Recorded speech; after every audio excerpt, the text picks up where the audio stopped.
በተወዳጁ አርቲስትና ኮሜዲያን ነጻነት ወርቅነህ ይመራ የነበረው የቤተሰብ ጨዋታ ከብዙ ጊዜ ቆይታ በኋላ ዳግም ወደ መድረኩ ሊመለስ እንደሆነ ሰምተናል። በጣም በብዙዎች ዘንድ ይቀራል ተብሎ የታመነው ይሄ ፕሮግራም አሁን ላይ ተመልሶ ወደ ፕሮግራም ሊገባ እንደሆነ እንግዲህ ሰምተናል። ለዚህም ፕሮግራም የተለያዩ እጩዎች ቀርቦ ለውድድር ተዘጋጅቶ እንግዲህ ኮሜዲያን ያሲን ሻሼ በቤቶች የምናውቃት እንዲሁም ደግሞ ኮሜዲያን አዝመራው ለዚህ ፕሮግራም እጩ ሆኖ እንደቀረቡ ሰምተናል ማለት ነው። በነገራችን ላይ የቤተሰብ ጨዋታ የሚለው ፕሮግራም የነጻነት ጨዋታ በሚል ቢቀየር ብዙዎቹ ይስማሙበት እንደነበረ እንግዲህ እሙን ነው። እዚህ ቀደምም በዚህ ዙሪያ የተለያዩ ጽሁፎች ተጽፈው ነበረ ማለት ነው። ውድ የጥበብ ቤተሰቦችና የነጻነት አድናቂዎች ሁላችሁም እንደምታውቁት አርቲስት ነጻነት ወርቅነህ ወይም ነፂ በኢትዮጵያ ስነ ጥበብ ውስጥ ትልቅ አሻራ ጥሎ ያለፈ የቤታችን የደስታ ምንጭ የነበረ ድንቅ ባለሙያ ነው። በተለይም በኢቢኤስ ቴሌቪዥን የሚቀርበውን የቤተሰብ ጨዋታ ፕሮግራም ከነፂ ስምና ሳጋ የማይነጣጠል ሆኖ ነበረ። ስለዚህ ተወዳጁ አርቲስት ቋሚ መታሰቢያ የሆነው ዘንድ የፕሮግራሙ ስያሜ የነጻነት ጨዋታ እንዲቀየር ጥሪ እናቀርባለን። ለኢቢኤስ ቴሌቪዥን ፊልም እነዚህ ጽሁፎች በሰፊው በሶሻል ሚዲያ ሲዘዋወሩ ነበረ። የተከበራችሁ የኢቢኤስ ቴሌቪዥን ማኔጅመንት በአርቲስት ነጻነት ወርቅነህ ድንገተኛ እልፈት የተሰማንን ጥልቅ ሐዘን እየገለጸን ነጻነት በቤተሰብ ጨዋታ ፕሮግራም ላይ ያሳረፈውን ድንቅ አሻራ ሁሌም ሲታወስ እንዲኖር የፕሮግራሙ ስያሜ በነጻነት ጨዋታ እንዲቀየር በአክብሮት እንጠይቃለን። ይህን ውሳኔ የነጻነትን ስም ከትውልድ ትውልድ ከማሻገር ባለፈ ለሙያተኞቹ ያላችሁን ክብር የሚገልጽ ታላቅ ተግባር ይሆናል ሲሉም የተለያዩ ግለሰቦች ሲጠይቁ ነበረ። አሁን እንደተመለከትነው ግን ይሄ ጉዳይ ተቀባይነት አላገኘም። የቤተሰብ ጨዋታ የሚለው የኢቢኤስ ተወዳጅ ፕሮግራም እና ብዙ ስፖንሰር ያለው ይሄ ፕሮግራም አሁንም በቤተሰብ ጨዋታ ቀጥሏል። ከዚህ ቀደም ይህን የቤተሰብ ጨዋታ የተለያዩ ሰዎች ወይም ደግሞ ኮሜዲያን እሸቱ መለሰ ሁላ እንዲመራው ነጻነት በአንድ ወቅት ከኢቢኤስ ቴሌቪዥን ጋር በገጠመው አለመግባባት ምክንያት ከቴሌቪዥን ጣቢያው ለቆ ነበረ። ወዲያው ይሄም ፕሮግራም ኮሜዲያን እሸቱ መለሰ እንዲመራው ተደርጎ ነበር። ግን ብዙዎቻችን ሳንወደው ስለቀረን የኢቢኤስ ላይ የሚተላለፈውን የቤተሰብ ጨዋታ የተመልካች ቁጥር እንዲሁም ደግሞ የማስታወቂያ አሰሪ ድርጅቶች በጣም ቀንሰው ስለነበረ ነጻነት ወርቅነህ ዳግም ተጠርቶ እዚህ ፕሮግራም ላይ እንዲሳተፍ አድርጎ ፕሮግራሙን ህይወት እንደዘራበት እናውቃለን ማለት ነው። በነጻነት በጣም የሚያምር ፕሮግራም በቃ ነጻነትን እሱን የሚሸት ፕሮግራም ነው የቤተሰብ ጨዋታ። ከዚህም በተጨማሪ በየጨዋታው ላይ የሚያነሳቸው ሐሳቦች ድንቅም አስገራሚም ናቸው። ከማዝናናቱ ባሻገር የተለያዩ ማህበረሰብ ተኮር ሐሳቦችን እያነሳም ጣል ያደርግ ነበርና ይሄ ፕሮግራሙ በጣም እንዲወደድ አድርጎታል ከነጻነት ጋር ማለት ነው። አሁን እንግዲህ ይሄንን ጉዳይ የተለያዩ ሰዎች ይዘውት እንዲመሩ እየተጠየቀ ይገኛል። በመጀመሪያ ደረጃ እንግዲህ ኮሜዲያን ያሲን ይሄን ፕሮግራም ከሚመሩት እጩዎች መካከል አንዱ ነው ማለት ነው። ኮሜዲያን ያሲን እንግዲህ እንደሚታወቀው ከቅርብ ጊዜ በኋላ በሶሻል ሚዲያ ላይ በሚሰራቸው የተለያዩ ስራዎች ከፍተኛ እውቅና እያገኘ የመጣ ነው። አብሶ ደግሞ በቅርብ እየሞከረን ነው በሚለው የቲክቶክ ቪዲዮ በታላቁ የሴፉ ሾው ፕሮግራም ላይ ራሱ ቀርቦ ስለ ራሱና ስለዚህ ነገር ሲናገርም አድምጠነዋል ማለት ነው። ዘይድ ያደራውን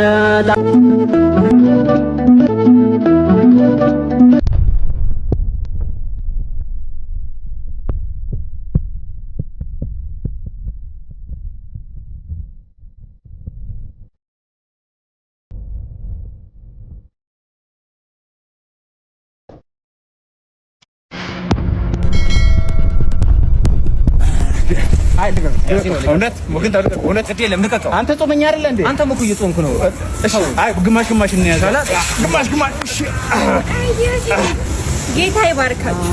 አሚን ያ ረበል ዓለሚን። ቆንጂት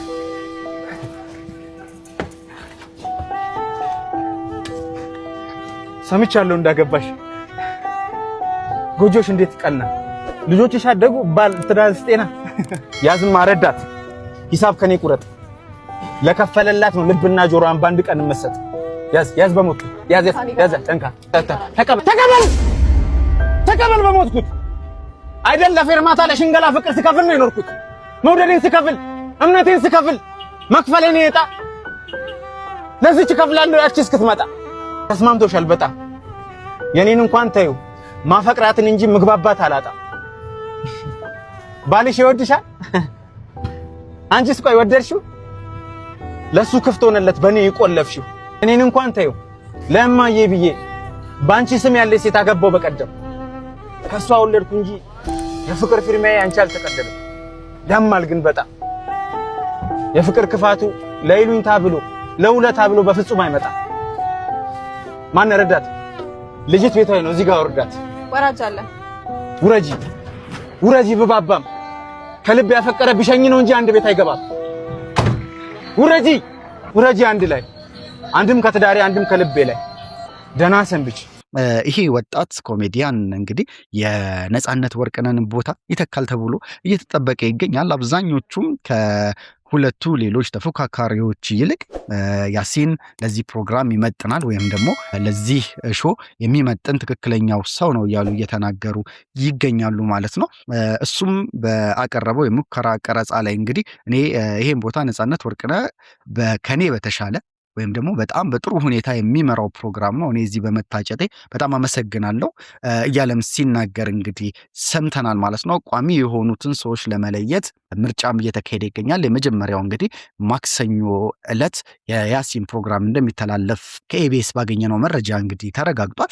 የፕሮግራሙን ቋሚ መሪ ለመምረጥ እናንተ ድምፅ ወሳኝ ነው ሲሉ እንግዲህ ኢቢኤሶች እየተናገሩ ይገኛሉ። በተመልካች ጥቆማ መሰረት የተመረጡት እጩዎች የራሳቸውን ሙከራ ክፍል አዘጋጅተው እንግዲህ ለተመልካች ሊያቀርቡ ተዘጋጅተዋል። የመጀመሪያው እጩና ተወዳዳሪ ኮሜዲያን ያሲን በመጪው ማክሰኞ የመሪነቱን ቦታ ተረክቦ የምናየው ይሆናል። ያሲን በጨዋታው ምን ይዞ ይመጣል?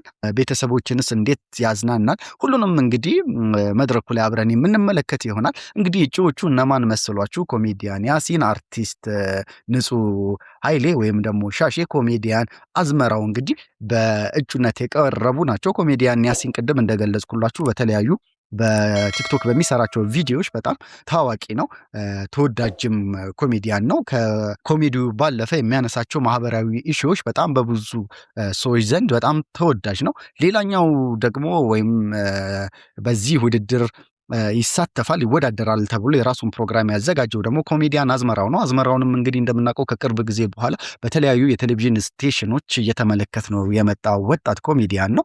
በኪነ ጥበቡ ዘርፍ ላይ ብዙ ጊዜያትን ያሳለፈ ነው። ከኮሜዲያንነቱ ባሻገር ጥሩ ድምፅ ያለውና ሙዚቃ ማቀንቀን የሚችል ተወዳጅ ልጅ ነው። እንግዲህ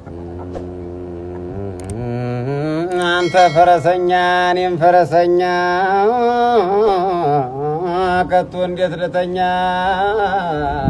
ያንተን ሳላገኝ ከቶ እንዴት ልተኛ ኧረ ተው ቶሎ በል እናንተዬ ቶሎ በል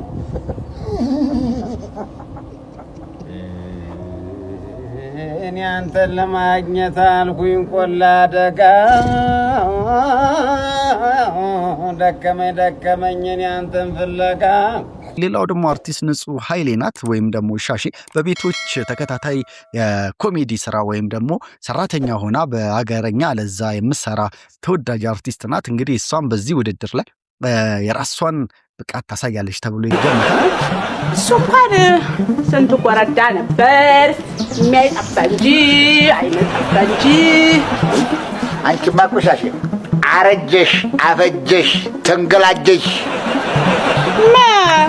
እኔ ሻሼ ብዙዎች ግን እንዴት እሷን እንደተመረጠች ሁላ ግራ ገብቶናል ሲሉ እየተናገሩ ይገኛሉ። ምክንያቱም የቤተሰብ ጨዋታ በጣም ፍሌክሰብል መሆን ይገባዋል ይላሉ ብዙዎቹ። ለዛም ነው ኮሜዲያን ያሲን ብዙዎቹ ያሸንፋል ብለው ተስፋ ያደረጉበትም ማለት ነው። እነ ሻሼ ግን በዚህ ከሚቀርቡ የተለያዩ ሙያ ዘርፍ ጋር ካላቸው ሰዎች ጋር ተቀላልዳ ሁኔታቸውን ሁሉ አሸንፋ ትወጣ ይሆን የሚለው እንግዲህ ሁላችንም በቅርብ የምንመለከተው ይሆናል ማለት ነው። ኢቢኤስ ቴሌቪዥን ግን የነጻነት ጨዋታ ሳይቀይረው ያው የቤተሰብ ጨዋታ እንደሆነ ቀጥሏል ማለት ነው።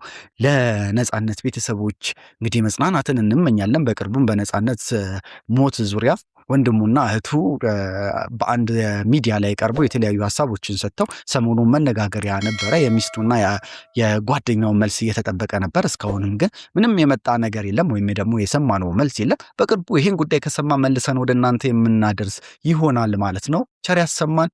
መልካም ጊዜ